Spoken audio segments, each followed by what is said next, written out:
अच्युतं केशवं कृष्णदामोदरं नाम नारायणं जानकीवल्लभम।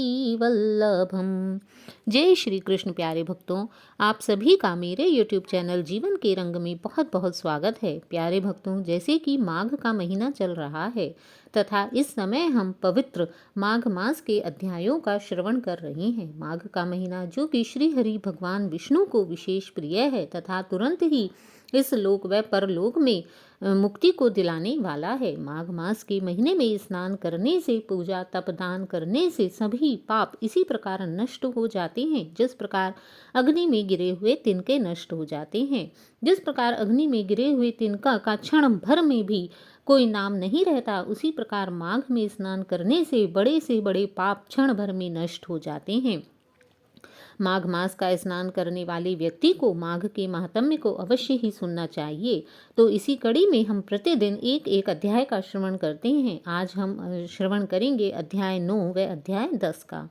तो आइए आरंभ करते हैं अध्याय 9 की कथा। उससे पूर्व हमने देखा कि किस प्रकार यमदूत के द्वारा विकुंडल को स्वर्ग में ले जाया जाता है तथा विकुंडल आश्चर्यचकित होकर यमदूत से अपने स्वर्ग में ले जाए जाने का कारण पूछता है तथा साथ ही यह भी पूछता है कि ऐसे कौन से कार्य हैं जिनके द्वारा व्यक्ति यमलोक का द्वार नहीं देखता। तब यमदूत उसकी मित्रता से प्रसन्न होकर उसे यमलोक तथा स्वर्ग लोक किस प्रकार प्राप्त होता है इन सब के विषय में बताता है। आइए आरंभ करते हैं इससे आगे की कथा। यमदूत कहने लगे कि हे वैश्य, एक बार भी जो व्यक्ति गंगा जी में स्नान करता है वह मनुष्य सभी पापों से छूटकर अत्यंत शुद्ध हो जाता है। जो गंगा जी को दूसरे तीर्थों के समान समझता है वह व्यक्ति अवश्य ही नरक में जाता है, क्योंकि गंगा जी दूसरे तीर्थों के समान नहीं है, अपितु साक्षात भगवान शिव के सिर पर विराजमान होती हैं। इसलिए गंगा जी का इतना अधिक महत्व है कि गंगा सभी नदियों में सर्वश्रेष्ठ पवित्र मानी जाती हैं। जो भी व्यक्ति गंगा जी में एक बार भी स्नान कर ले वह कभी भी यमलोक का द्वार नहीं देखता। भगवान के चरणों से उत्पन्न हुई गंगा जी के पवित्र जल को श्री शिव जी अपने मस्तक पर धारण करते हैं। वह ब्रह्मा जो संदेह रहित प्रकृति से अलग और निर्गुण है, ब्रह्मांड में उसकी समानता भला किससे हो सकती है। गंगा जी का नाम हजारों योजन दूर से लेने वाला व्यक्ति भी नरक में नहीं जाता, फिर गंगा जी में स्नान करने वाले व्यक्ति का तो कहना ही क्या। इसलिए मनुष्य को अवश्य में अपने जीवन में एक बार, 2 बार अथवा जितनी बार हो सके गंगा जी में स्नान अवश्य ही करना चाहिए। हे वैश्य, जो ब्राह्मण दान लेने का अधिकारी होकर भी दान नहीं लेता है वह ब्राह्मण आकाश के नक्षत्रों में चंद्रमा के समान चमकता है, अर्थात उसकी ख्याति बहुत दूर दूर तक फैलती है, उसका पुण्य सदैव अक्षुण्ण रहता है। जो व्यक्ति कीचड़ से गौ को निकालता है, जो रोगी की रक्षा करता है और जो गौशाला में मरते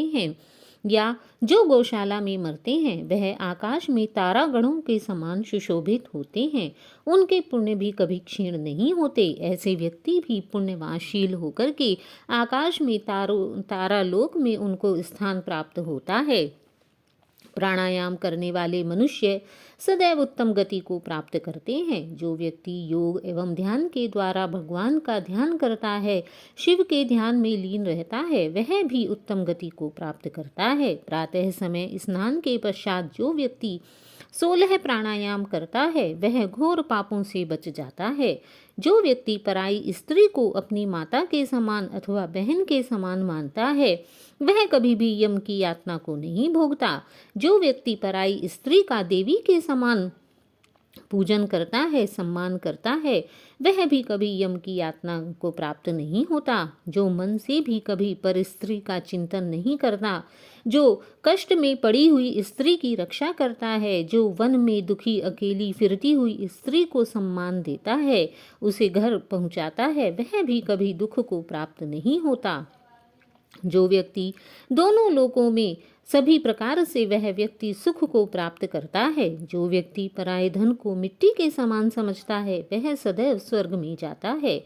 जिसने क्रोध को जीत लिया मानो उसने स्वर्ग को ही जीत लिया है, क्योंकि मनुष्य का क्रोध ही सभी पापों का मूल है। मनुष्य क्रोध के वश में होकर ही सभी प्रकार के पाप करता है।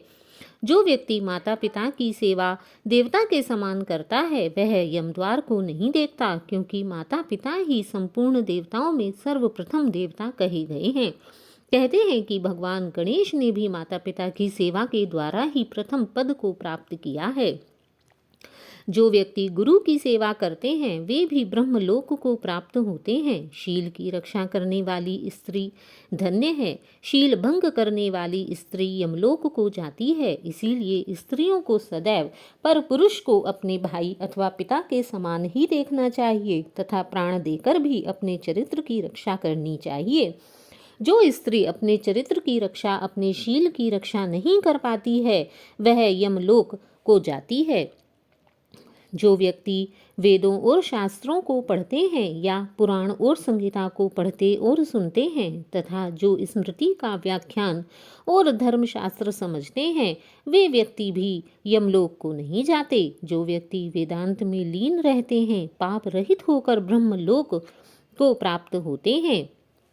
जो व्यक्ति अज्ञानियों को वेद शास्त्र का ज्ञान देते हैं तथा जो व्यक्ति धर्म का प्रचार करते हैं ऐसे व्यक्ति भी देवताओं से पूजित होते हैं।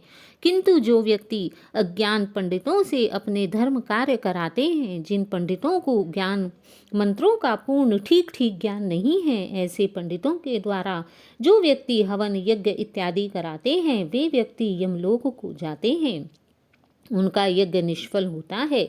यमदूत ने कहा कि हे वैश्य, श्रेष्ठ यमराज ने हमको वही आज्ञा दे रखी है कि तुम किसी भी वैष्णव को मेरे पास मत लाना, क्योंकि हे वैश्य, पापी लोगों को इस संसार रूपी नरक को पार करने के लिए भगवान की भक्ति के सिवाय दूसरा और कोई उपाय नहीं है। अतः जो भी व्यक्ति इस यमलोक से बचना चाहता है उसे भगवान की भक्ति अवश्य ही करनी चाहिए। भगवान की भक्ति न करने वाला मनुष्य चांडाल के समान समझा जाता है। ऐसे व्यक्ति का संग नहीं करना चाहिए। जो व्यक्ति अपना कल्याण करना चाहता है उसे सदैव भक्ति करने वाले संतों का साथ ही संग करना चाहिए, क्योंकि भगवान अपने भक्त, अपने माता और पिता दोनों को कुलों को तार देने वाले होते हैं और उनके नरक में नहीं रहने देते। और जो मनुष्य वैष्णव का भोजन करते हैं वे भी भगवान की कृपा से श्रेष्ठ गति को प्राप्त होते हैं। बुद्धिमान को सदैव वैष्णव का अन्न खाना चाहिए। यहाँ वैष्णव से अर्थ भगवान भक्ति करने वाले से है, क्योंकि इससे बुद्धि पवित्र हो जाती है तथा मनुष्य पाप नहीं करता। वैसे भी कहा जाता है जैसा खाए अन्न वैसा होए मन।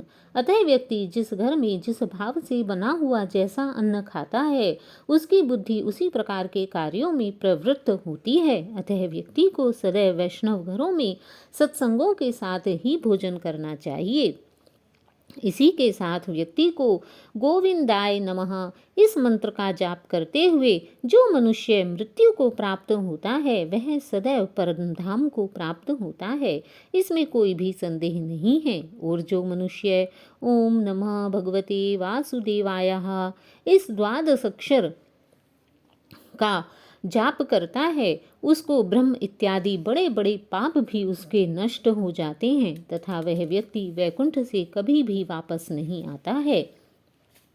इसलिए व्यक्ति को इस मंत्र का सदैव ही जाप करते रहना चाहिए। इसके पश्चात यमदूत कहने लगे कि हे वैश्य, मनुष्य को सदैव शालिग्राम की शिला में तथा वज्र या कीट चक्र में भगवान वासुदेव का पूजन करना चाहिए, क्योंकि सब पापों का नाश करने वाले, सभी पुण्यों को देने वाले तथा मुक्ति प्रदान करने वाले भगवान विष्णु का इनमें निवास होता है। अतः जो व्यक्ति शालिग्राम की शिला की पूजन करता है वह मानो साक्षात भगवान विष्णु को ही पूजता है।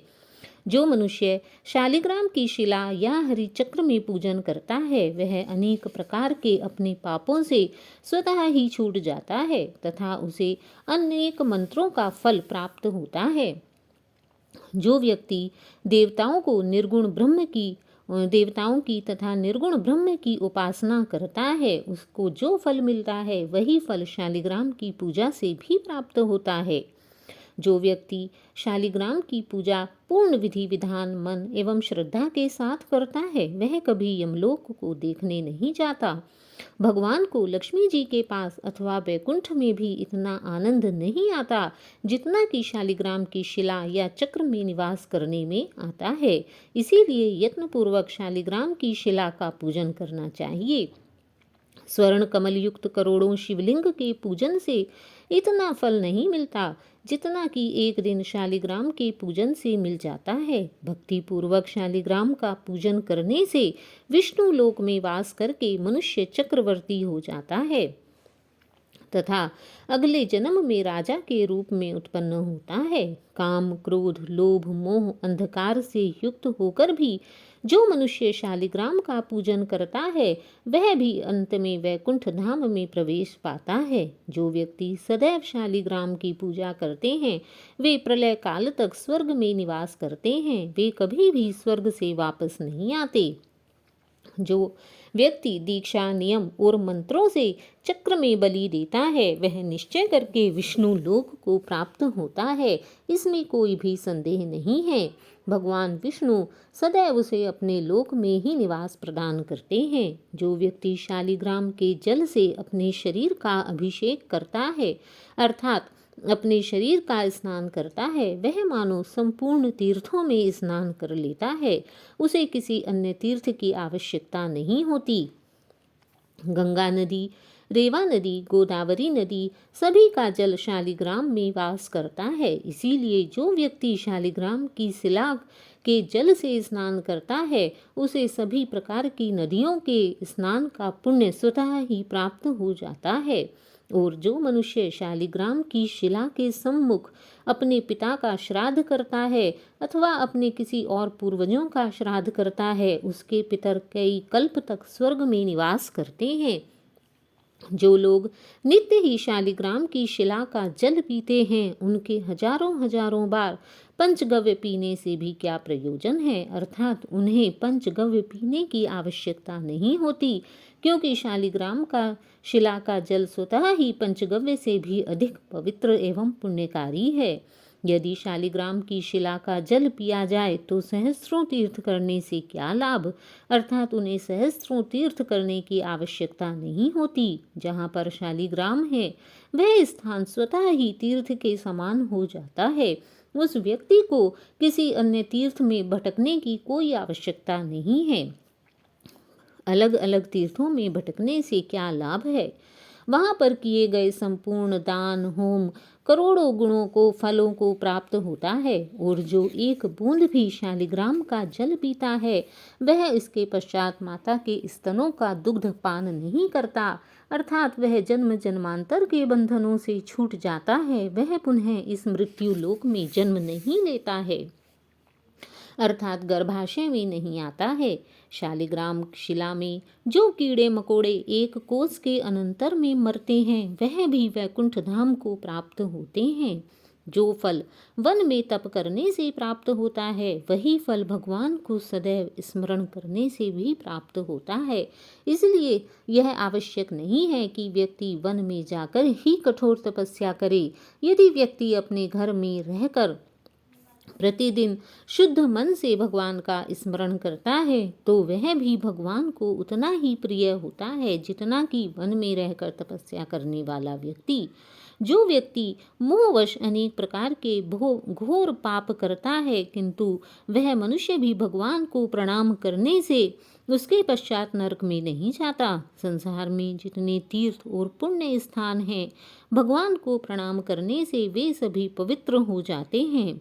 वे सभी स्थान पुण्य स्थानों में परिवर्तित होते हैं। भगवान के केवल नाम मात्र के कारण ही व्यक्ति को भगवान की असीम कृपा प्राप्त हो जाती है।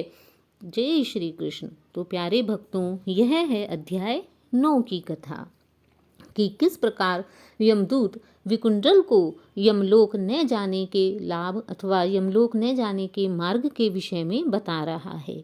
आइए अब आरंभ करते हैं इससे आगे अध्याय 10 की कथा। इसी कड़ी में यमदूत विकुंडल को बताते हुए और आगे कहता है कि जो कोई प्रसंगवश भी एकादशी के व्रत को करता है वह कभी भी दुखों को प्राप्त नहीं होता। मास की दोनों एकादशी भगवान पद्मनाभ के दिन हैं।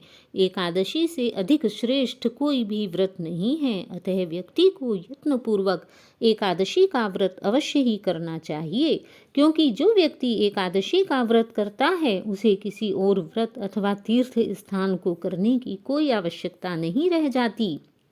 जब तक मनुष्य इन दिनों में व्रत नहीं करता उसके शरीर में पाप बने रहते हैं। हजारों अश्वमेध सैकड़ों वाजपेयी यज्ञ भी एकादशी व्रत की 16वीं कला के समान बराबर भी नहीं है। अर्थात जो व्यक्ति अश्वमेध सैकड़ों अश्वमेध यज्ञ अथवा वाजपेयी यज्ञ करता है उसे भी उतना पुण्य नहीं मिलता जितना कि केवल एक एकादशी व्रत को करने से मिल जाता है। एकादशी के दिन व्रत करने से व्यक्ति की 11 इंद्रियों के द्वारा किए गए सभी पाप नष्ट हो जाते हैं। इन 11 इंद्रियों में पंच कर्मेंद्रियां, पंच ज्ञानेंद्रियां व एक मन, इन सभी का उल्लेख किया जाता है। गंगा, गया, काशी, पुष्कर, कुरुक्षेत्र, यमुना, चंद्रभागा कोई भी एकादशी के तुल्य नहीं है। इन सभी का पुण्य एकादशी से कम ही रहता है। इस दिन व्रत करके मनुष्य अनायास ही बिना इच्छा के भी वैकुंठ लोक को प्राप्त होता है। एकादशी का व्रत और रात्रि को जागरण करने से व्यक्ति के माता पिता स्त्री के कुल की 10-10 पीढ़ियां एक साथ उद्धार पा जाती हैं। ऐसा व्यक्ति तथा उसके कुल का कोई भी व्यक्ति कभी भी नरक के द्वार को नहीं देखता और वह व्यक्ति मृत्यु के पश्चात पीतांबरधारी होकर स्वयं भगवान के निकट रहते हैं। भगवान उनसे अत्यधिक प्रसन्न होते हैं तथा उन्हें अपनी सेवा का अवसर प्रदान करते हैं। कोई भी बाल, युवा अथवा वृद्ध सभी तथा पापी भी एकादशी का व्रत करने से नरक से छूट जाते हैं। यमदूत कहता है कि हे वैश्य, मैं सूक्ष्म से सूक्ष्म तुमसे नरक से बचने का धर्म कहता हूँ कि नरक से बचने के लिए व्यक्ति को क्या करना चाहिए।